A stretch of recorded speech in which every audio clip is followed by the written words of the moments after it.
Bapak Ibu terkasih, saya waktu ada di sini, saya menikmati semuanya dan mata saya lihat ini. Oke, jadi saya mau kasih tahu kepada anak muda, khususnya kalau Anda mau menjadi breakthrough generation, Anda butuh firman malam ini. Wih, nggak respon. Amin. Kalau Anda merasa ini adalah visi Anda butuh dengar ini dengan baik-baik. Buka Alkitab Anda, ikuti setiap khotbah saya. Bapak Ibu terkasih, silakan buka di Alkitab Anda di Matius pasal 8. Matius pasal 8 ayat 23 sampai dengan 26 saja. Matius pasal 8 ayat 23 sampai dengan 26. Lalu Yesus naik ke dalam perahu dan murid-muridnya pun mengikutinya. Sekonyong-konyong mengamuklah angin ribut di danau itu, sehingga perahu itu ditimbus gelombang. Tetapi Yesus tidur. Maka datanglah murid-muridnya membangunkan dia, katanya, "Tuhan, tolonglah, kita binasa." Perhatikan 26. Ia berkata kepada mereka, "Mengapa kamu takut, kamu yang kurang percaya?" Lalu bangunlah Yesus menghadang angin dan danau itu, maka danau itu menjadi teduh sekali. Ada amin? Amin. Anak muda kok loyo ya. Ada amin? Amin. Itu baru. Perhatikan yang saya mau bahas. Kalau Bapak Ibu terkasih, khususnya Anda yang mau jadi breakthrough generation, Anda sangat butuh ini. Perhatikan di 26. Dikata gini, lalu bangunlah Yesus menghardik angin dan danau itu, maka danau itu menjadi teduh sekali. Hebat kan? Hebat. Hah? Cuma 1-2 yang bilang hebat. Saya sangat takjub dengan cerita ini. Ini yang membuat saya menjadi anak muda yang berbeda waktu di zaman saya. Bapak Ibu terkasih tahu, ini peristiwa hebat. Bayangkan dari awal di 23, 24 masalah timbul, angin ribut mengamuk. Di situ dicatat bahwa perahu Yesus tumpangi, ada murid-murid, ditimbus gelombang. Lalu semua panik, anak muda semua panik. 25 dikatakan murid-murid bangunkan Yesus, dia minta tolong sama Tuhan. Dan kemudian Yesus di 26, begitu dia bangun, dia demonstrasikan kuasa dia. Ada amin? Pak, Bu, kalau saya pikir Kristen tanpa demonstrasi kuasa Roh Kudus, nol. Jangan salah paham dulu, dengar, ikuti firman saya. Ikuti setiap firman yang saya sampaikan, maksud saya. Pak, Bu, saya hari-hari ini banyak melihat bahwa ketika perahu ditimbus oleh gelombang, saya memperhatikan banyak yang cuma diamkan. Dia diamkan, perahunya digoyang oleh angin. Dia diamkan, dia biarkan saja dan berkata, "Ya, kita mengucap syukur saja." Pak Bu, dengar baik. Itu bukan saatnya Anda mengucap syukur. Tuhan mau Anda lakukan sesuatu. Amin. Pada saat perahu Anda sedang ditimbus oleh gelombang, itu bukan saatnya Anda sedang mengucap syukur, kecuali Tuhan Roh Kudus yang suruh Anda mengucap syukur. Saya mau kasih tahu Anda, Bapak Ibu. Jadi sebagian saya lihat dia ketika perahunya ditimbus oleh gelombang, dia diamkan saja. Dia bilang, "Ya, biarkan saja, biarkan saja. Nanti juga lewat." Tahunya sebulan nggak lewat, 2 bulan nggak lewat, 3 bulan nggak lewat. Sebagian lagi, dia baca kisah ini dan dia bilang, gimana caranya? Kalau mau breakthrough, mau terobosan, Anda butuh power. 1, 2 yang nangkap, yang lain apa ini khotbah. Kalau Anda mau nerobos itu tembok, kau butuh kekuatan lebih untuk dobrak itu. Paham? Jadi Roh Kudus nggak pernah salah bahwa saya kesini, saya khotbah ini sesuai visi di gereja tempat ini. Sebagian yang tadi saya bilang, dia diam, dia nggak tahu, dia udah biarkan saja. Yang sebagian itu dia rindu, dia pengen membuat sesuatu, tapi dia nggak tahu bagaimana caranya. Dia bangkit, dia hardik angin, lalu danau itu teduh sekali. Yang ada dia bangkit, dia hardik, danaunya tidak teduh-teduh. Bapak Ibu pikir lucu, dalam nama Yesus sembuh, tidak sembuh-sembuh. Dalam nama Yesus hutang selesai, tidak selesai-selesai. Justru debt collector makin datang. Makanya jangan banyak berhutang di bank. Saya sedang mau membuka rahasia ini buat Bapak Ibu sekalian, khususnya anak-anak muda. Saya dalam hidup saya merenungkan tentang ini. Sekian tahun saya merenungkan hal ini, dan saya berdoa supaya Tuhan membukakan buat saya. Ayo Tuhan bukakan buat saya.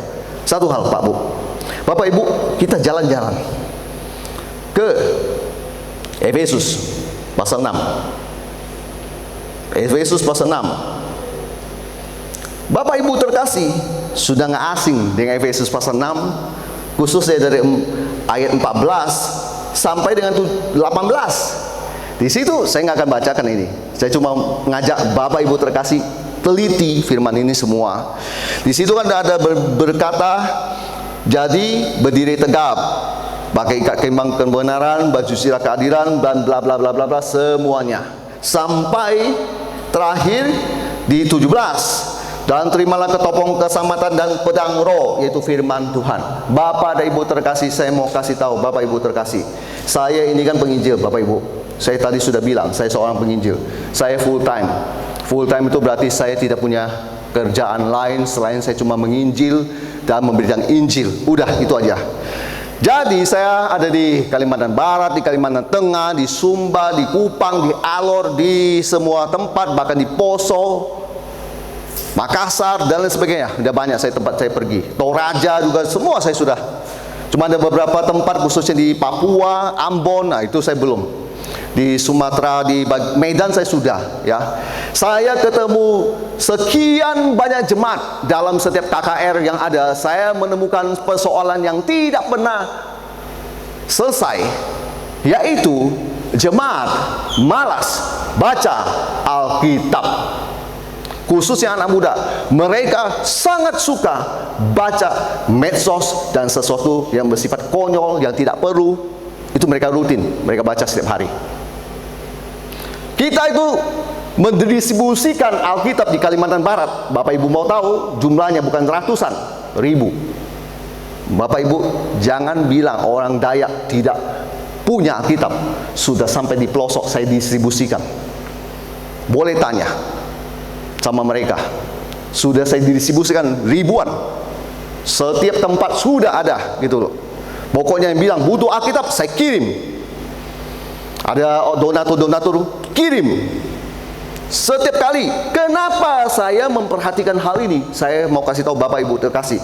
Bapak Ibu terkasih, rupanya banyak orang lupa. Dia boleh berdiri tegap, berikat pinggang kebenaran, baju sirah keadilan, dan bla bla bla bla bla. Tetapi satu hal, dia lupa. Dia tidak punya pedang roh dalam hidup dia. Amin. Amin Bapak Ibu. Kenapa tidak punya pedang roh? Bapak Ibu, kalau Anda menghadapi setan, Anda menghadapi serangan dengan baik. Saya ibaratkan Anda petarung yang berhadapan dengan lawan Anda, iblis, di ring. Anda boleh badan otot besar dan sebagainya, tetapi kalau Anda tidak punya pedang roh, saya mau berkata, berarti Anda tidak punya perlawanan. Yang setuju katakan amin. Sebagian kecil. Pantas saja saya banyak melihat umat Kristen hari-hari ini babak belur dihajar oleh setan. Ibarat petarung UFC atau apa, di ring cuma otot besar aja, tapi lawannya tonjok, sampai hancur dia, jatuh, tak berdaya. Kenapa ditonjok terus? Hendak punya perlawanan. Pedang roh adalah alat yang sangat vital dibutuhkan dalam kekristenan. Iblis pengaruhi anak muda sekarang dengan memberikan game, video konyol, hal yang lucu-lucu yang nggak perlu. Konsumsi itu setiap hari. Pedang roh, iblis bilang, jangan baca. Konsentrasi aja main game. Tamatkan permainan game Anda setiap hari. Sampai anak pendeta banyak saya lihat hobinya apa? Main game. Cara iblis membuat mereka mundur dari Tuhan. Pak Bu, saya sudah keliling kemana-mana, makanya saya tahu Pak Bu. Saya lihat anak gembala main game. Dia nggak tahu, lama-kelamaan anaknya sudah hilang. Anaknya nggak punya pedang roh. Pedang roh itu penting Pak Bu. Yesus punya pedang roh, makanya Yesus ketika dia berfirman, alam tunduk sama dia. Amin. Responnya kurang. Amin. Kalau Anda anak muda mau jadi breakthrough generation, mohon maaf, modalnya cuma modal nekat, tak akan bisa Anda. Anda butuh dibekali dengan pedang roh. Apa itu pedang roh? Firman Tuhan. Saya banyak melihat semangatnya aja yang tinggi, pedang rohnya tidak punya. Tadi saya sudah bilang, kalau di ring pertarungan UFC, babak belur dihajar sama iblis. Bapak Ibu bertanya, dihajar apanya? Saya kasih tahu Anda, babak belur dihajar keuanganmu. Pertama, babak belur dihajar kesehatanmu, babak belur dihajar keluargamu, dan lain sebagainya. Contoh ya, babak belur dihajar kesehatanmu.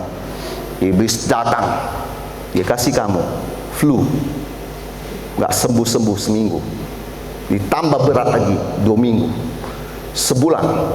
Tiba-tiba kamu pergi ke dokter, dokter mendiagnosa ada sesuatu di tenggorokanmu.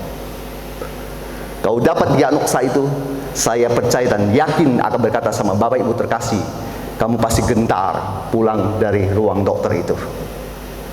Apalagi diperkuat lagi dengan tipuan iblis seolah-olah benar. Dokter bilang ini kayaknya ada masalah dengan jantung dan sebagainya. Oh, saya pastikan kamu pasti gentar. Kenapa? Saya pelayanannya di Kesembuhan Ilahi. Banyak pasien-pasien saya mudah begitu. Saya tahu cara kerja iblis. Kalau Anda punya pedang roh, ketika flu seminggu tidak sembuh, yang kau cari bukan dokter dulu.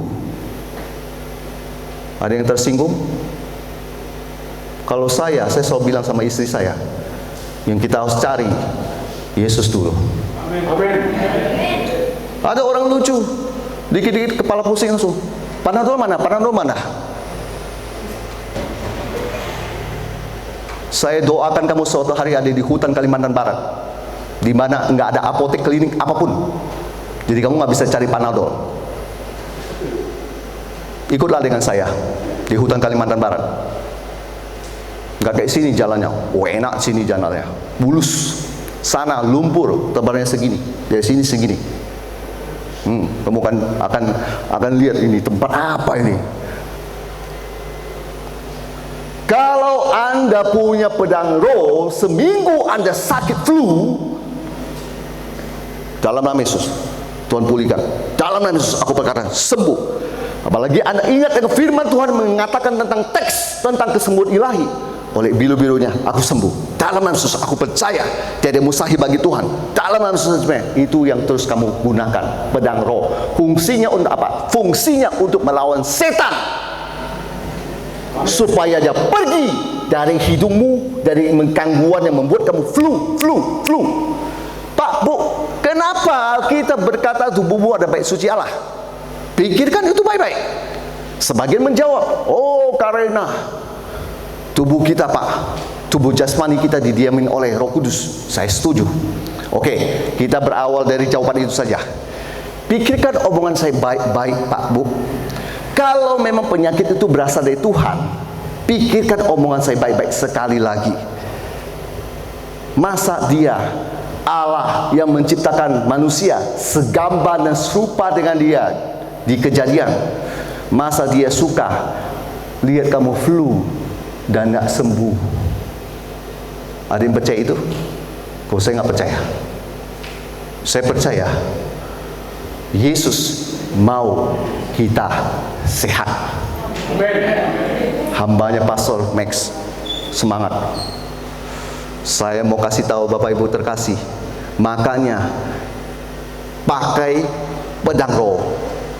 Anda harus usir itu sakit penyakit keluar dari tubuh Anda. Saya pernah punya benjolan di selangkangan ini. Bapak Ibu pikir saya akan biarkan? Oh, terima kasih Tuhan, ini benjolan kecil. Oh gitu? Bodoh. Saya tidak akan mengucap syukur.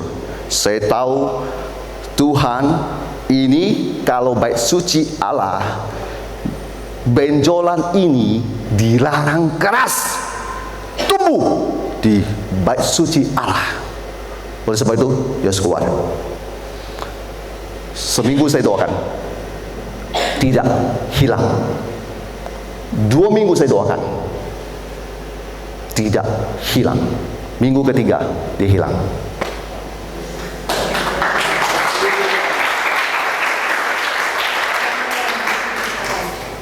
Saya terus gunakan pedang roh.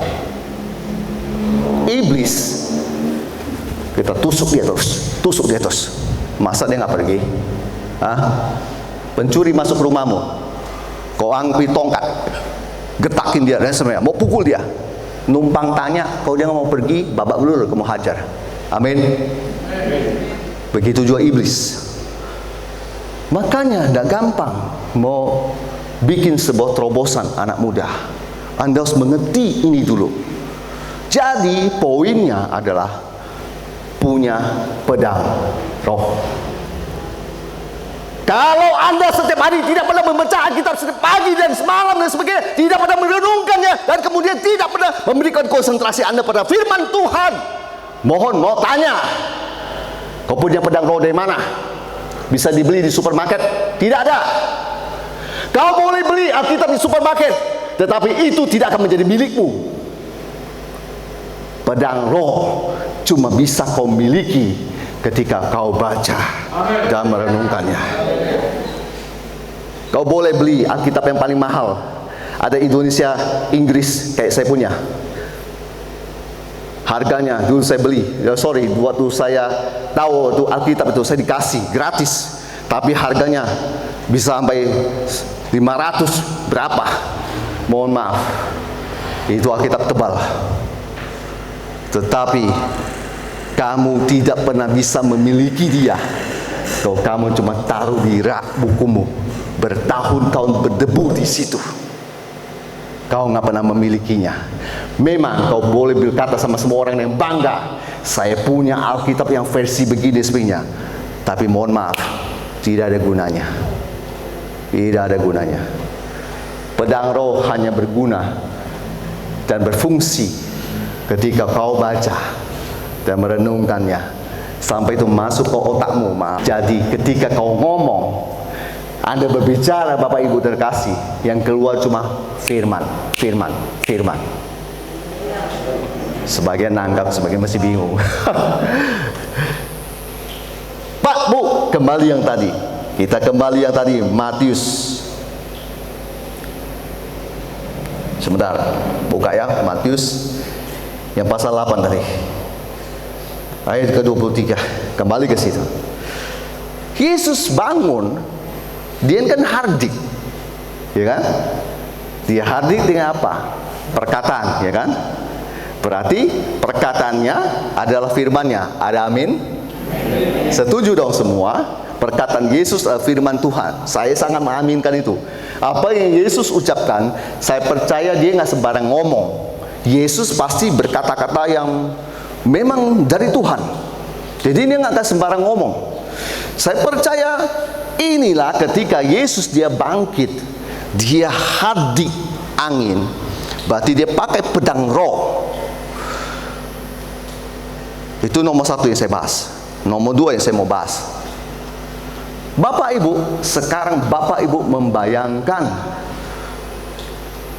sebelum saya buka apa yang Rasul Paulus ngomong, oke, saya buka dulu dah, biar Bapak Ibu lihat apa yang Rasul Paulus ngomong. 1 Korintus pasal 2 ayat yang keempat. 1 Korintus pasal 2 ayat yang keempat. Baik perkataanku maupun pemberitaanku dengan baik tidak kusampaikan dengan kata-kata hikmat yang meyakinkan, tetapi dengan keyakinan akan kekuatan roh. Kalau Inggrisnya lebih jelas yang di bagian akhir itu, but in demonstration of the spirit and of power. Jadi seolah-olah Rasul Paulus mau ngomong begini kepada kita. Dia khotbah, dia ngomong bukan cuma dengan kata-kata hikmat, tetapi dengan demonstrasi dari kuasa Roh Kudus. Ada amin. Buka Inggrisnya, Anda akan lihat itu ada perbedaan. But in demonstration of the spirit and of power. Jadi Bapak Ibu, kembali yang tadi Matius. Sorry, saya bahas detail supaya Bapak Ibu terkasih tahu.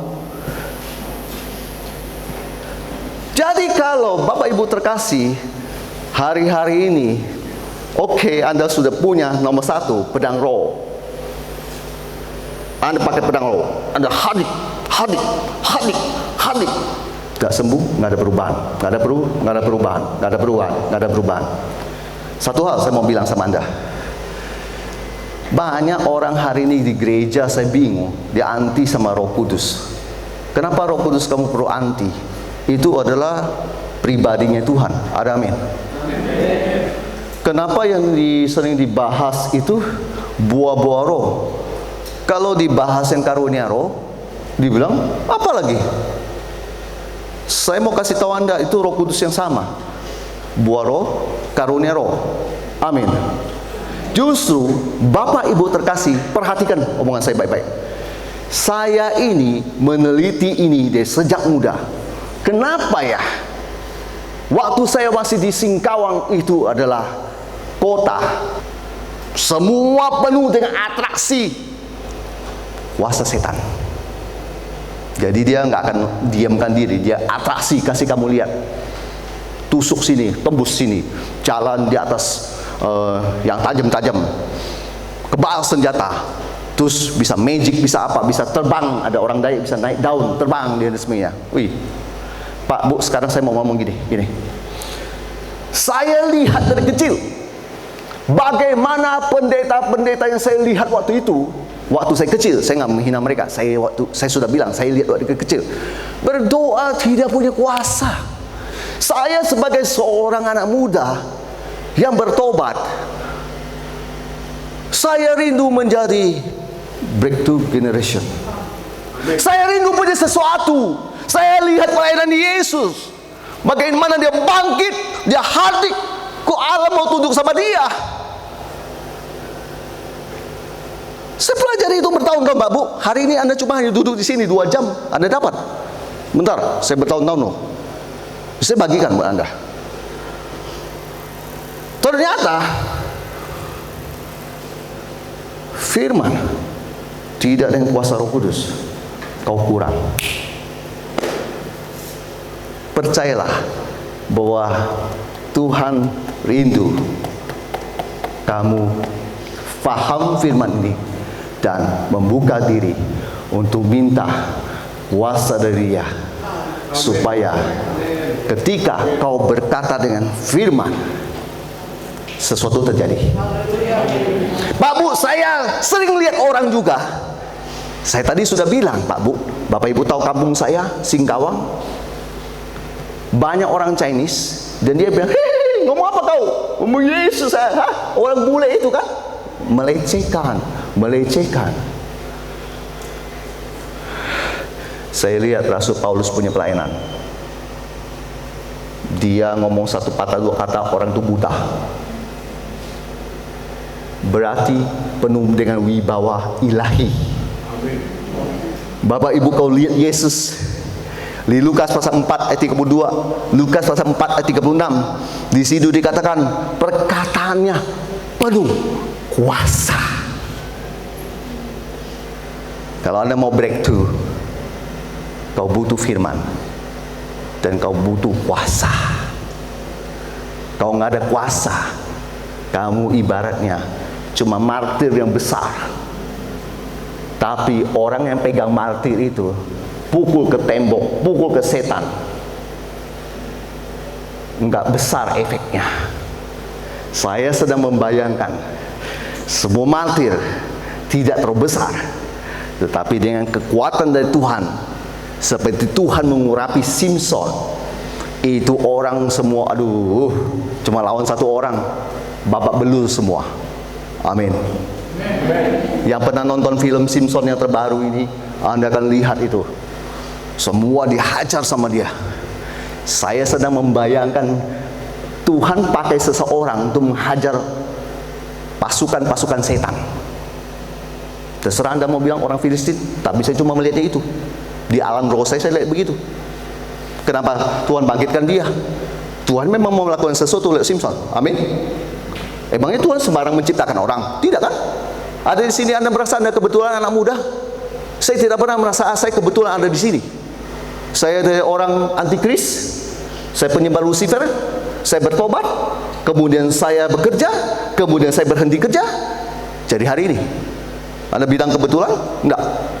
Sudah didesain oleh Yesus. Dengar baik. Firman sebelah sini, kuasa Roh Kudus sebelah sini, membuat pelayanan Anda. Saya cuma mau itu aja. Pak, Bu, saya penginjilan ke desa. Saya sudah tahu orang itu pemabuk dan dia suka melecehkan orang, Kristen khususnya. Tapi ketika saya datang, saya mau kuasa Yesus. Waktu saya memperkatakan firman, itu firman yang keluar dari mulut saya berbentuk satu biji peluru. Tapi ketika saya tembakkan pada orang itu, saya pastikan ledakannya besar kau kena dia. Kadang saya cuma duduk, ya cerita tentang kekesalan dia sama pendeta dan sebagainya. Saya cuma duduk. Saya tanya sama Roh Kudus, Tuhan mau ngomong apa saya sama dia? Tuhan kasih tahu saya, tunggu dulu. Dia lagi bicara, kau dengarin dia. Habis itu, ketika dia udah mau selesai, Tuhan bilang, sekarang kau berbicara. Taruh perkataan ini satu buat dia. Waktu saya tembakkan ke dia, nangis. Nangis. Pak, Bu, saya termasuk orang yang tidak suka mempelajari metode penginjilan yang bukunya setebal begini. Saya nggak suka. Saya orang praktisi. Saya hidup dari learning by doing. Nanti learning by doing. Saya kalau nggak bisa naik sepeda, saya belajar dulu naik sepeda. Jatuh-jatuh nggak apa-apa. Yang penting saya belajar. Sambil saya bisa, saya terus melatih. Akhirnya saya jadi bisa. Di tengah pelajaran, di tengah jalan, saya tetap belajar. Jadi begini. Saya bukan orang-orang yang seperti itu. Baca gimana, psikologi. Oh Pak Bu, saya orang waktu sekolah, saya paling suka pelajaran psikologi. Kalau Anda tanya saya tentang psikologi, saya paling suka. Tapi buat saya, ketika dalam ladang misi, itu nggak saya pakai. Yang saya pakai cuma dua, firman dan kuasa. Amin. Saya cuma pakai itu. Pak, Bu, saya nggak mau banyak bertele-tele kalau bicara ketemu dengan orang di penginjilan. Saya cuma liatin dia. Kalau Tuhan bilang, dia punya istri begini. Saya langsung sampaikan. Wih, orang itu bilang, Bapak tahu dari mana? Iya, saya nggak perlu kasih tahu dia. Saya tahu dari Roh Kudus. Saya tahu dari Roh Kudus. Dan saya cuma akhiri dengan perkataan, Bapak mau didoakan? Saya lihat Bapak perlu bertobat di bidang itu, Bapak perlu didoakan, dia doakan nangis. Tugas saya selesai. Simple. Hari-hari ini Tuhan mau ajarin kepada Anda, Bapak Ibu terkasih, khususnya Anda yang mengaku Anda masih muda. Dengan baik. Anda kalau nggak cinta firman, Anda nggak punya pedang roh. Anda harus mulai sekarang sadar, waktu-waktumu yang ada, jangan banyak disibukkan dengan hal-hal yang tidak berguna. Bangun pagi, cari firman. Cari firman. Saya sarankan Anda, bangun pagi cari firman. Tidak sempat, oke. Siang cari firman. Tidak sempat juga, malam cari firman. Baca, baca bersuara, baca bersuara. Ada firman berkata, iman timbul dari pendengaran. Pendengaran akan firman Tuhan. Amin. Kau mau baca, kau dengar sendiri. Kau baca, kau dengar sendiri. Kau baca, kau dengar sendiri. Makanya imanmu terus diperkuat. Yang kedua, saya tadi udah ngomong, Anda punya firman, Anda mau seperti Yesus, bangkit. Anda hadir. Tidak juga keluar. Tidak juga setan yang pergi. Ketahuilah satu, kau butuh kuasa. Rasul Paulus saya berkata, dia kau khotbah, tidak cuma khotbah-khotbah dengan kata-kata hikmat. Apalagi Rasul Paulus saya nggak pernah menemukan khotbah-khotbah kata-kata lucu. Tidak ada. Untuk menyenangkan jemaat, tidak ada. Yang dia khotbah firman Tuhan, dan dia pakai kuasa Roh Kudus. Dia demonstrasikan kuasa seperti Yesus. Kalau Bapak Ibu teliti Injil Matius, Markus, Lukas, Yohanes, Anda akan menemukan sosok Yesus itu. Kalau dia habis khotbah, dia pasti altal. Siapa yang sakit maju ke depan, dia doakan sembuh. Saya hanya menemukan itu dalam Injil yang tadi saya sebutkan. Itulah yang Yesus lakukan. Kalau saya hari ini pelayanan, saya tidak akan lebih dari Yesus. Saya mau ikut Yesus saja. Yesus lakukan itu, saya lakukan juga. Demonstrasi kuasa.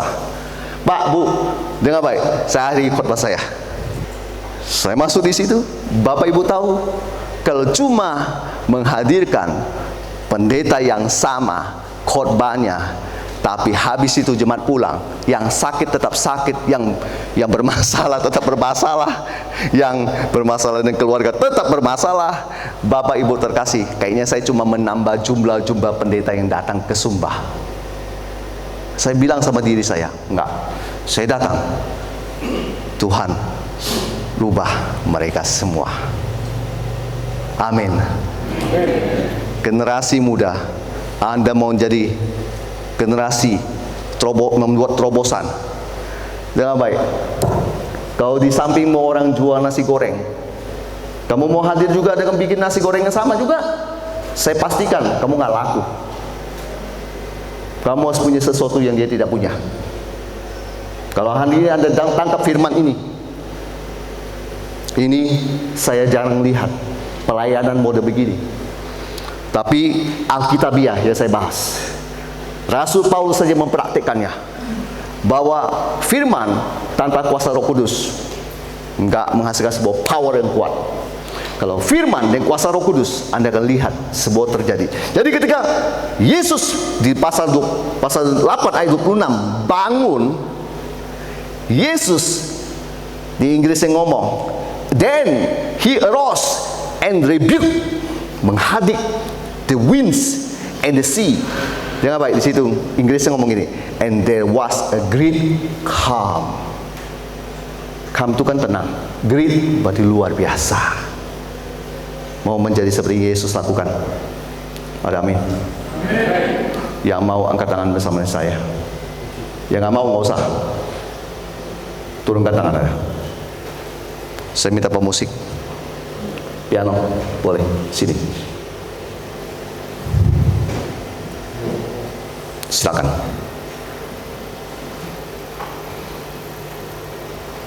Maju ke depan. Pemain keyboard.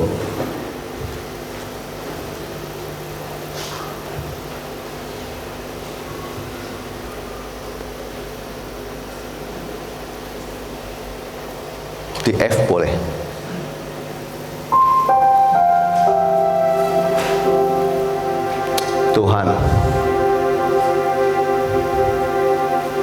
Aku suka rumahmu di tempat ini. Dan aku sudah sampaikan apa yang kau taruh di hatiku untuk mereka.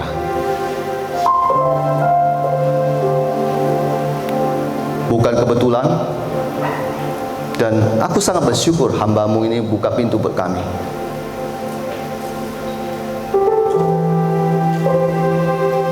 Aku rindu firman sudah selesai, kasih demonstrasi-Mu di sini,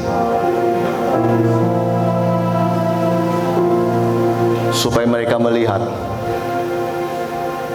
kuasa-Mu yang hebat itu. Engkau Roh Kudus, Engkau yang selalu mendengar anak-Mu berbicara, dan Engkau akan melimpahkan kasih-Mu buat setiap orang mencari Engkau, yang mengaku Engkau, dan membiarkan Engkau menuntun kami. Ini kami Roh Kudus, kami buka hati kami.